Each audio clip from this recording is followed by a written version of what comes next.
Hey, welcome to the Beyond the Lines podcast. Here at Central, we believe that we want to love beyond the lines. And so the reality is that we all set up lines. We draw lines in the sand and say, hey, I can love up to this point, or I can just get to there barely, but I can't go any further. I can't go beyond that. And so on this podcast, we want to talk about it. We want to say, hey, how do we love beyond and go further? So I've got two of my friends here with me. I've got DJ.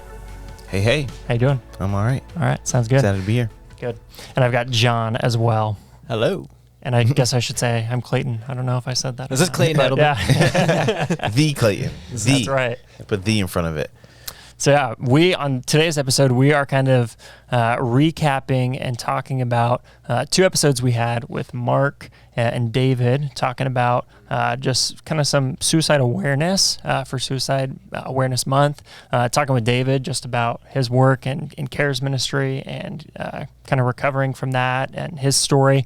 And then even chatting a little bit about the Through the Valley series that we've just been through as a church. So lots to talk about here, lots to break down. Where do you guys want to start? Whew. You know, it is a bunch of incredibly serious topics that we went through, and something I really appreciated about the podcast that I got to record with both David and Mark, and about, Mark's talking about suicide prevention. Amazing. By the way, please listen to those if you haven't already. Yeah. And David talking about addiction. It's serious stuff, but I also got to have fun with those people on the podcast too, and so really enjoyable. So I'm hoping that we can talk about these serious topics today, but also, have fun with it, be together here, and not to be total downers, but it's a hard time for a lot of people right now, and we don't want to ignore that either. And we don't want to push people's feelings under the rug and say, no, it's okay. You're going to be fine.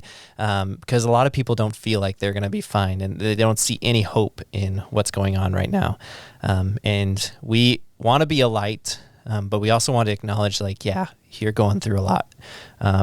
And I trust me, it's been quite a couple years for many, many people. Yeah. And there's so many factors to that. Of course, COVID, but also so much more that could be going on in your life. So don't ever hear us say anything along lines that makes you feel like we don't acknowledge your pain. Like, your pain is real. And if you're going through something, we just want you to know that you're loved. And that's a big part of our podcast here. And that's why we're here. So that's what I wanted to start off by saying. Yeah. So one of the things I loved when we were talking about just David's story too, and I think even just being a part of this podcast has helped me, and I'm hoping it helps our listeners as well. But really understanding, how do you empathize with people? And David talked a lot about that, and I don't know, for me that's just been something that's been eye-opening. And I think something he talked about was just, or maybe this is conversations I've had with him on the side, just working with him, but it's often so hard for people to see beyond where they are right now. There's no way out, almost. It seems impossible. And even, in this past weekend, Brian talked about that too, when we're looking at his story a little bit, when he's talking about depression, and he's like, just life didn't seem possible at that point. Yeah. And so I don't know kind of where I'm going with it, but that is just something that has stuck with me since, is trying to empathize more with people who are just saying man, I feel so stuck. What do I do? And I mean, an example in my life, even I was talking to a friend yesterday and just catching up with them and saying hey, how are you doing? And they'd mentioned that they're just going through a hard time, and that they're seeing someone, they're getting some help for it. And I'm like, that's awesome. Yeah. And so I think without having those conversations with David and with Mark, I feel like I'm prepared to be all right, dude, what do you need? How can I just sit here with you in this? How can I give you some hope, or how can I love on you during this time? So I would say the past two episodes that we've done, that's been huge, for my own heart, and just the immediate response I can see. Yeah. I love how they made it, especially Mark, just the idea that as the person who wants to support someone else, you're going to feel uncomfortable and it's okay. Yeah. And you don't have to have all of the answer. It's okay. And a lot of it is just being willing to listen and to support someone. And what you were saying, with your friend who came to you, a lot of times when someone comes to us with that information, if they're going through a hard time or whatever, we want to make us more comfortable. Yeah. So we say things to them that kind of dismisses their feelings in order for ourselves to feel comfortable. And I think a lot of times we do it without even recognize it. Yeah. Right. Like we don't want to feel uncomfortable, so therefore we say things to dismiss the person just to make us feel better. And a lot of times we don't even know that we're doing it. And or often we even think we're helping. Yeah, right? exactly. The famous phrase is, at least, you Exactly. know, like Right. yeah, if you broke your leg in a car accident or something, right? Yeah. And I'd be like, well, at least you're not dead. Well, that doesn't make my leg feel better. Thank you. No, it doesn't. Yeah. Right. And it's the same thing, you know, with mental health. You know, we try to give people perspectives. It's like, there's someone else who has it worse than you. You know, it's a very common thing. You can think about someone, you know, in a different country that has it worse than you, but it doesn't have to do with someone's present mindset. And you kind of painted a great picture of like they're like, people think there's no way out. They're stuck in a box, or they're stuck in this place where they can't see, and it's not always up to us to pull them out of that space. Sometimes it's just up to us just to be with them in that space and not say anything, as Mark kind of said it in his podcast. Like, sometimes healing is just sitting in silence with someone. Sometimes healing is just offering a shoulder to cry on, or whatever that may be. Or tell me more. Or tell me more. Tell me more. You know, what does that feel like? You know, Right. I'm not going through that, but what does that feel like to you? I want to know more about that. Yeah. So good. Yeah. Well, Mark talked too about this analogy of like the river of life, right? And how you're floating down it, and sometimes you just feel like, dude, I'm drowning. And I think for us, even as I mean, not just even as human beings, but as followers of Christ, when we want to say, hey, we want to love people, just being able to be willing to say, yeah, I'm going to put my hand out there for you, rather than just be like, hey, I'm not going to get involved. Because, you know, like topics like suicide, at least, you know, growing up, like, and in high school and in elementary school, like, I feel like it was never really talked about, and it felt so taboo.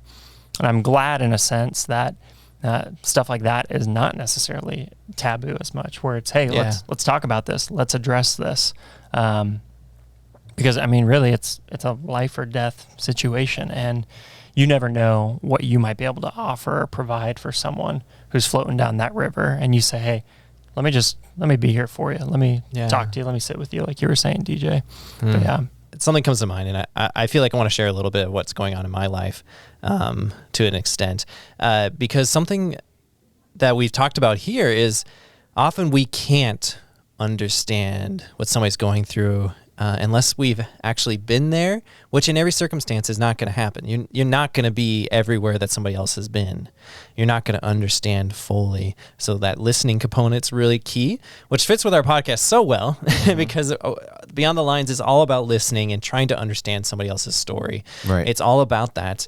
And so that fits so well with being with your friends, being with your family members who are struggling.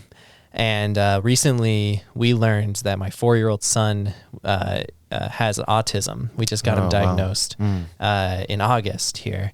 And it's been such a journey with him. We've had suspicions, but we've never had the courage to go and look for a diagnosis or something like that. Yeah. And we still don't have resources and stuff. And people out there who have been in that situation, they know exactly what going through all the assessments is like. But something I just was never able to put to words was how my kid was different than everybody else's kids. And even now it's hard. And what that's like as a parent, because I've always wanted to be a dad. I know it might sound weird to some people, but I've always just wanted, since I was 10, I'm like, that's one of my main goals in life. I want to be a good dad, and I want to have kids. And that was just something exciting for me. And I recently came across this story. It's old. It's by Emily Kingsley. It's called Welcome to Holland, and it's about finding out you have a kid with disability. And I don't know if I'm going to make it through without crying, but that's okay. But I want to read it to you because I think it really fits along this line. It goes, I'm often asked to describe the experience of raising a child with a disability, to try to help people who have not shared that unique experience to understand it, to imagine how it would feel. It's like this. When you're going to have a baby, it's like planning a fabulous vacation trip to Italy. You buy a bunch of guidebooks and you make a wonderful plans, and you're going to see the Colosseum, the Michelangelo of David, the gondolas in Venice. You may learn some handy phrases in Italian. It's all very exciting. And after months of eager anticipation, the day finally arrives, and you pack your bags, and off you go. And several hours later, the plane lands, and the stewardess comes out and says, "Welcome to Holland." Holland, you say? What do you mean, Holland? I signed up for Italy. I'm supposed to be in Italy. All my life, I've been dreaming of going to Italy. But there's been a change in the flight plan, and they've landed in Holland, and there you must stay. The important thing is that they haven't taken you to a horrible, disgusting, filthy place full of pestilence, famine, and disease. It's just a different place. So you must go out and buy a new guidebooks, and you must learn a whole new language, and you will have to meet a whole new group of people whom you've never met. It's just a different place. It's a slower it's slower paced than Italy, less flashy than Italy. But after you've been there for a while, you catch your breath and you look around, and you begin to notice that Holland has windmills, and Holland has tulips, and Holland even has Rembrandts. But everyone you know is busy coming and going from Italy, and they're all bragging about what a wonderful time they had there. And for the rest of your life, you will say, "Yes, that's where I was supposed to go.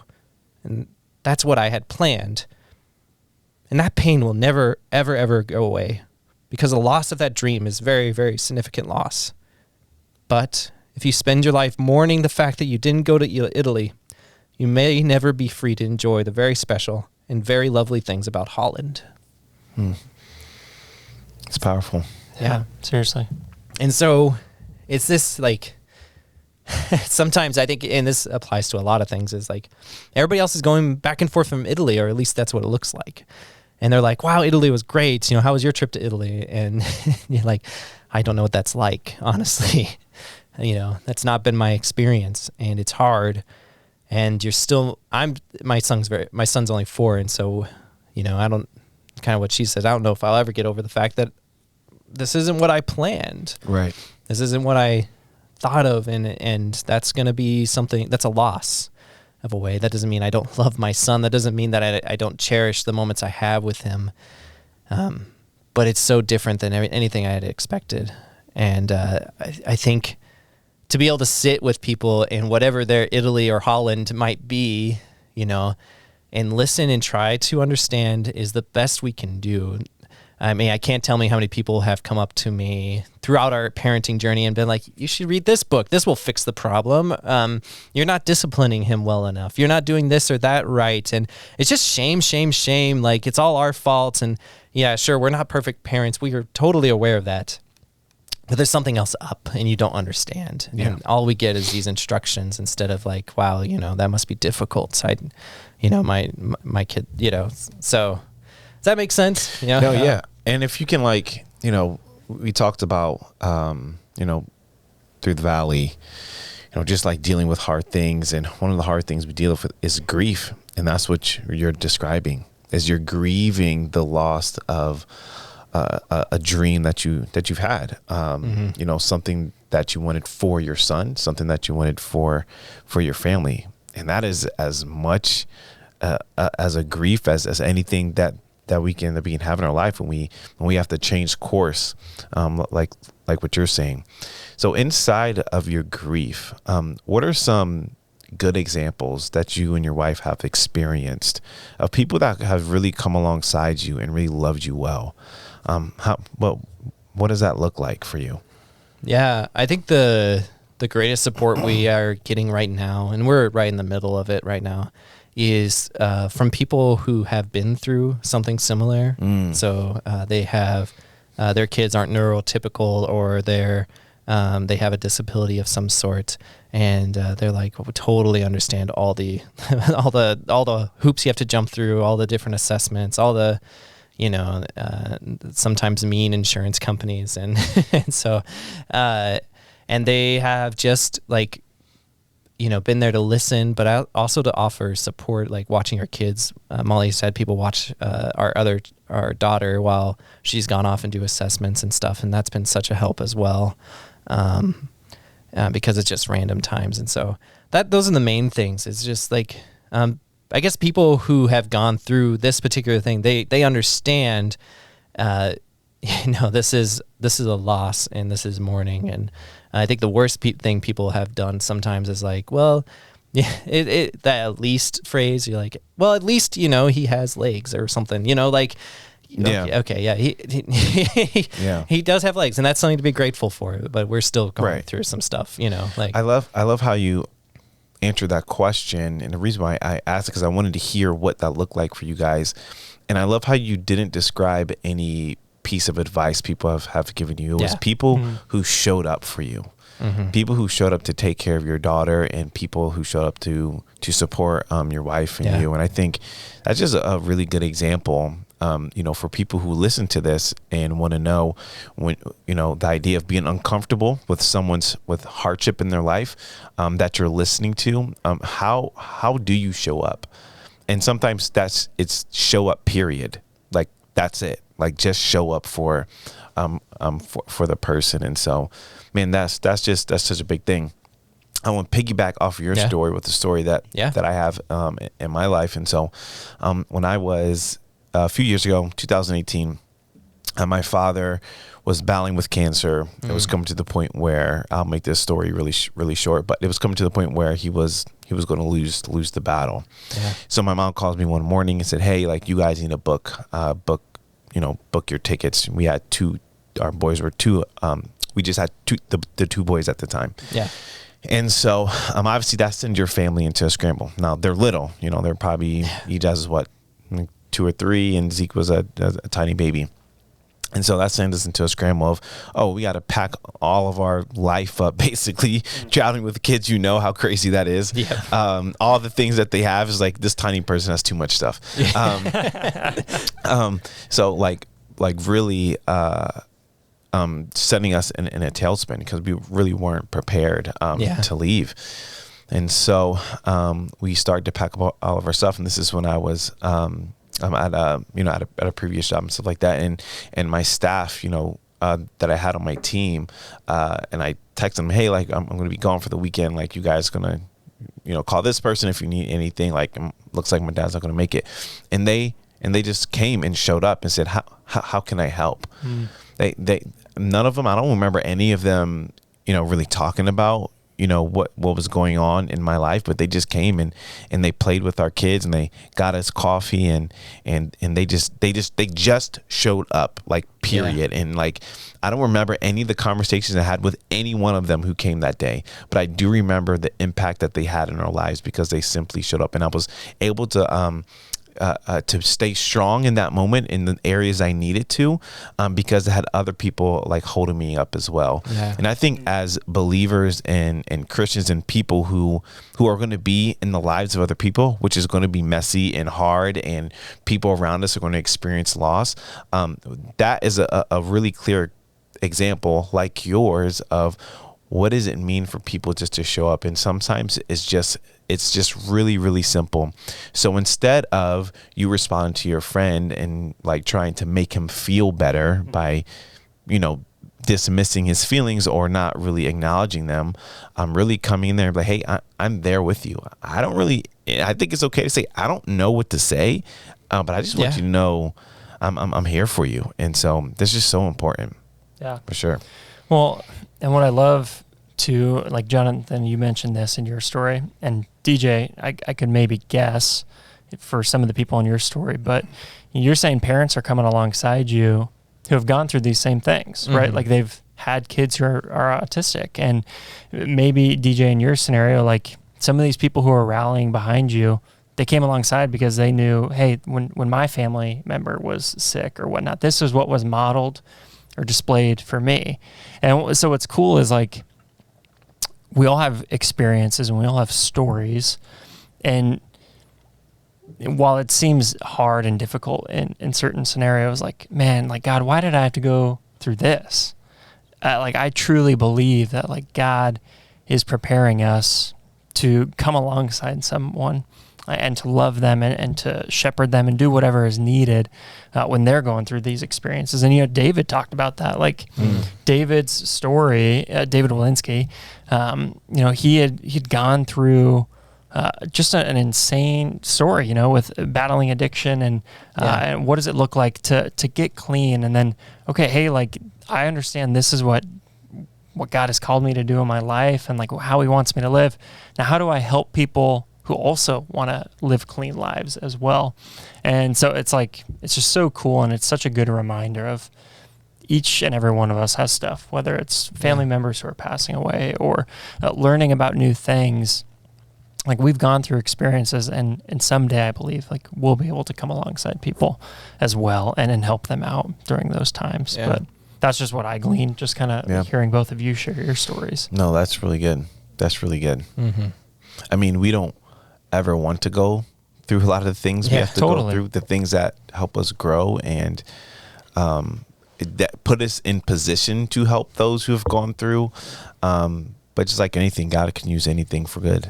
Mm-hmm. Yeah. And do I think that he like killed my dad? No. Do I think that he caused this to happen to me? No. But do I believe that he can use what happened to me in order to either teach me something or to help me grow or to use my story to help someone else? Yeah, for sure. Definitely. Like, God can use any circumstances that we have gone through to help someone else. And that's why he created us human beings of community. Like, we need community. We need people around us. And as we seek to be like Jesus, as we seek to be people who support one another, we always say, love people where they are, you know, like, just love them where they're at. Like, that's part of it. That's part of like, that's part of it all. Like, your story can impact someone else's story and have them be in a better place maybe than you were, you know, when you're going through that situation. So right. Totally. Or like you don't, and I think a caveat to all this is that you don't have to have gone through that thing in order to be a good listener. Oh yeah, for sure. I recently just talked to somebody who was just struggling deeply. They lost a loved one that they'd known for so long, and it was like 1.5 years since that happened, and they were really struggling. And I said, and, I didn't say much, honestly. Like, I just listened. And one thing I did say was like, that's real. You know, that is real pain you're going through, and you're never going to forget them. Like, you're not. Like, and what you're going through is valuable. But some people in their lives, he said, you know, was that they would say like, well, I'm glad that you're here with me, but like kind of almost like pushing aside his emotions and struggles and not like recognizing like that hurts, you know, like but sometimes we can be like, oh, you can get over it. It's been 1.5 years. You can get over this moment, or this is, people are all in different places. Can you listen to where they are and allow them to be there? Because you saying get over it will never will never help a single person get over it. I guarantee 100% will never help anyone get over what they're going through. It's just say get over it, or like you think it's like they should be in a better place after 5 years or 10 years or something like that. Doesn't matter what you think. This is what they're going through. So can you be a good listener and recognize that they're going through pain? And even just that conversation of being listened to and acknowledged might actually make the pain feel a little bit better. And this person expressed that as well, as like, you know, I hadn't had anybody listen to me like this and hear what I'm going through and acknowledge that this is real and real pain. It helps a little bit to get it out. But every time you say get over it, you know, or at least, you know, you have your son, or at least you have this or that. Again, that if you ever hear that coming out of your mouth, the least phrase, just try to stop yourself. I mean, I do it too still sometimes. Least or but. Well, but this is still going well, right? Yeah. Is anything that kind of covers up over their emotion, like what they're going through right now, the pain of the moment, is not helpful. 95% of the time, it'll just make it worse. You know, like I'm just making up statistics, but like, don't just try. I'm not the best. I still say at least sometimes, or you know, even with just talking to my wife when she has a hard day, like I try not to say, well, at least, you know, they didn't do this today.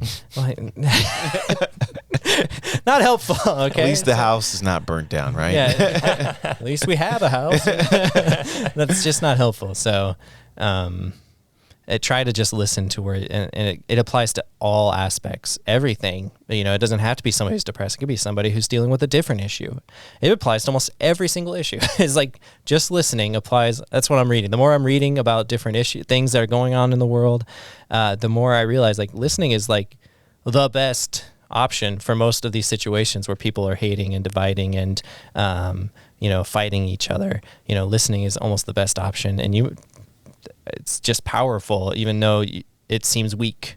And I think that's a big thing. It's like, it seems weak and you're like, you're not doing anything. That went through my head when I'm talking with this person. Is like, oh, I'm not actually doing anything. I'm just sitting here and listening, you know, like what good am I doing right now? But I had to push that thought aside so I wouldn't start, you know, trying to fix his problems, so that I could listen and just be there with the person. And it does help.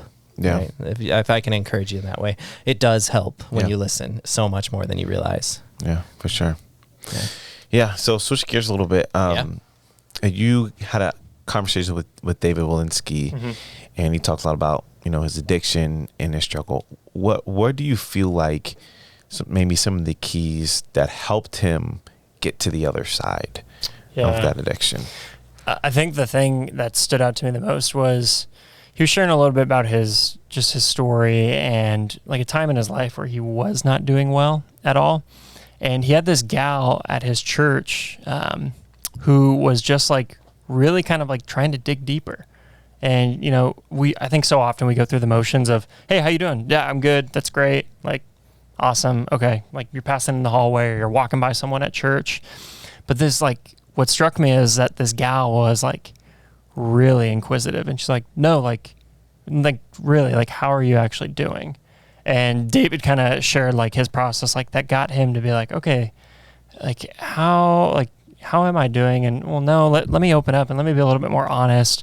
And so I think that's a great reminder for me personally of like, not just trying to go surface level, but really trying to dive deep of like really seeing how people are, because I think that is something that means so much and can help people. Cause that's the reality, is like David could have kept that facade and just said, yeah, I'm doing fine. Yeah. But the reality is like a lot of people might be wearing facades. And I think Cal talked a little bit about it this weekend, you know, with the mask, like at the beginning of service, you know, we're kind of hiding how we're feeling. And that was, I think, the big thing for me that really was like, that's what got him on the right track, I think. Yeah. One of the things I think about when it comes to the mask, you know, and us putting a facade, one thing I do know is that sometimes if someone asks you how you're doing, they're not the appropriate person for you to go deep in, to go deep with. And so sometimes the I'm doing okay is just I'm doing okay to you. Right? You know what I mean? And sometimes I think what we need, and especially when it comes to the gathering that we do on the weekends, we call it church. We need to have those people where we can say, yeah, I'm not okay.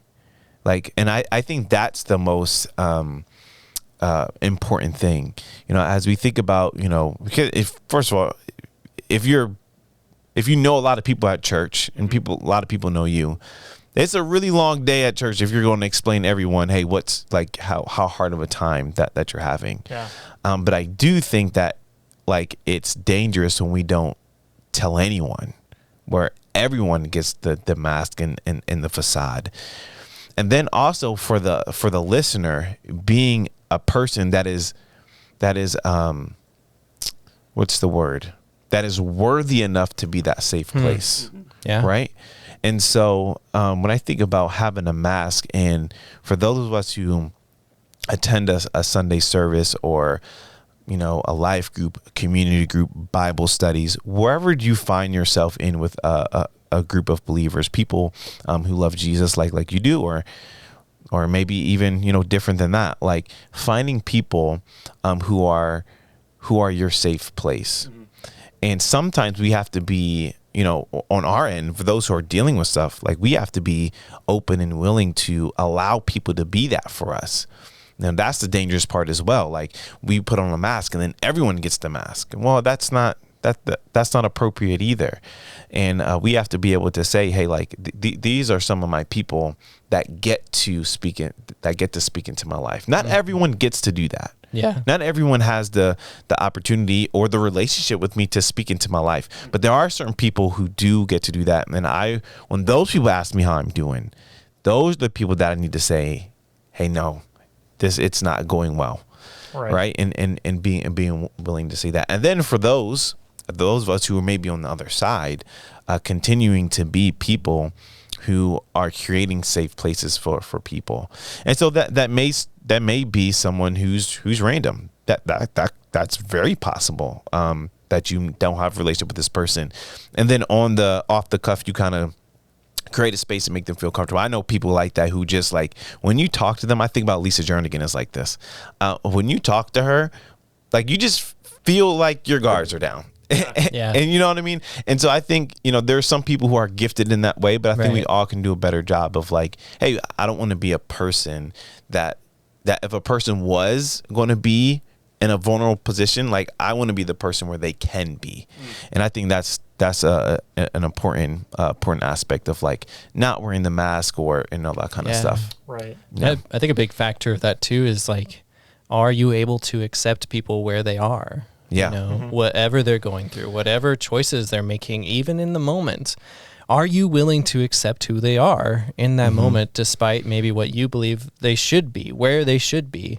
And if you're able to do that, then you can be a very important person and be invited into those sacred spaces. Kind of what we just had a podcast with Lisa not too long ago, and she mentions that, I think, is being invited into sacred spaces with people. And it only happens when a person knows, it can even happen in just a few moments of conversation where they know, wow, this person's going to accept me no matter what.